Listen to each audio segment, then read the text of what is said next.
is defined as a country that's not currently here. They're here being in the region. They're going to make an investment somewhere in the next 18 months, and this is one of the areas of the world they're looking at. And so you can see a timeline from 2000 to current, that's through December, of what those projects have looked like. Pretty upward tick. 45 active projects currently, $1.4 billion in investment and 13,180 jobs. If we were to locate everybody that's looking right now, that's what it would be. Okay, so how many have we had this year? How does that look? Our year begins in July. We have a goal of 72 for our fiscal year, and you can see we've had 37 through December, so we're right on target to reach our goal. This is, of those 37, incidentally, 22 of them have looked and one or more of these four counties, Franklin, Vance, Wray, and Granville. So 22 out of 37 are considering investments in this area. The type of industries that they come by, you see office, manufacturing, life sciences, distribution, etc. You see those the types that they are. This is a slide that I didn't think was correct, and I asked my staff to check it several times. In 2009, at the height of the recession, this 13-county region announced $1.9 billion in new investment and 10,000 plus new jobs. That's what was announced in calendar year of 2009. That's more than ever been announced in this region. This is our 20th anniversary of this region. They've never announced that many. So at the height of the recession, there were more new jobs announced than ever. Now, they are announced. Some of those countries will change their plans. They won't come. Some of them will take 2 or 3 years to fill the investments and all like that, but still, more than it's ever been. Here are some of the companies. You can see some that are in Franklin County, some in Vance County, some in Granville County, and other places around. These companies are international companies, they're domestic companies, they're companies invested in rural areas, they're companies invested in urban areas, they're companies that were expanding companies, and they were new companies, so it was a good mix. So that's all about business growth. And each one of these is they got that much stuff we're supposed to work on each one of these things. But anyway, flipping through this, they told me somebody else wanted to speak. Product development is the other thing. Remember I said that building happened to be in Cary. If you don't have the product, you're not going to get the company. And product development is everything we're trying to do and are doing with Triangle North, with all the things, with the Certified Site Program, with all of that. But it's also your schools. It's also what sort of K-12 you have, your community college, all of those things in product development. We even have a mascot. And the mascot is CAM, and that's an acronym for Clean Air Maniac. And the Clean Air Maniac goes around to elementary school, be delighted to come to your school if you have, and just let them know, and talk to the students about why they need to do things to have clean air. Because we're in non-attainment areas now, and those areas that have dirty air will not be those areas that get growth. And so that's one of the things I'll tell you about when we talk about product development. It is the sites, but it's much more than that. And we have a contract with Northern Division of Air Quality to help formulate that. We did an exercise last February, a year ago, next month, on trying to look at the growth that's coming to this region, this 13-county region, in the next 20 years, and to do those things necessary to plan for that.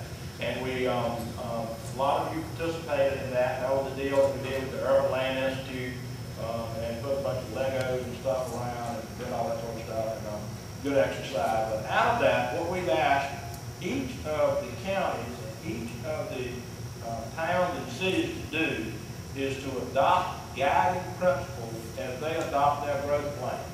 And the guiding principle, we're not about to tell Henderson what they need to do, except when you do whatever you do with your plans, we hope you'll look at transit, we hope you'll look at vibrant centers, and we hope you'll look at green space, to look at those things. And these are some of the towns that have adopted those throughout the region. Carter Regional Council of Governments has adopted it for this region, and they're working with each of your towns and counties to see if you want to do that. Another product, as I said, is K-12 education. I was talking to someone earlier here with Teach for America. One of our initiatives is we're working with the Visitors International faculty. They have a grant from the Gates Foundation to set up international schools. They're going to set up 15 of those in 15 school districts. They have that grant to do it nationwide. We're trying to get them to do them all in North Carolina, and then all in North Carolina, we're trying to get them all in our region. And so, quite, knock on wood, I hope we'll be successful in that. And that will be a global school. We'll be focused on international things. We think that will give us a competitive advantage. And regional collaboration, everybody talks about collaboration, but we actually have a program about work on how we collaborate. There are lots of initiatives we do. We have leadership programs. We have institutional partners. We have over 100 institutional partners we work with, Chambers of Commerce, and all that sort of stuff. And this, again, I apologize for going through this subject quickly, but it is a plan, and it's a plan to create jobs and investment in this part of the world, and we like to measure our results, and we like to see, we have macro indices, we have micro indices, we look at everything. One of the things that's extremely troubling to me, in 5 years previous, we had 110,000 net new jobs, as I said. Average wage went up 2.8% per year for those 5 years, and poverty rate also went up. And so we're trying to do some things to address all of that. We look at macro indices, we micro indices, and we put this quote up. We use this all the time. No matter how beautiful your strategy, you should occasionally look at the results.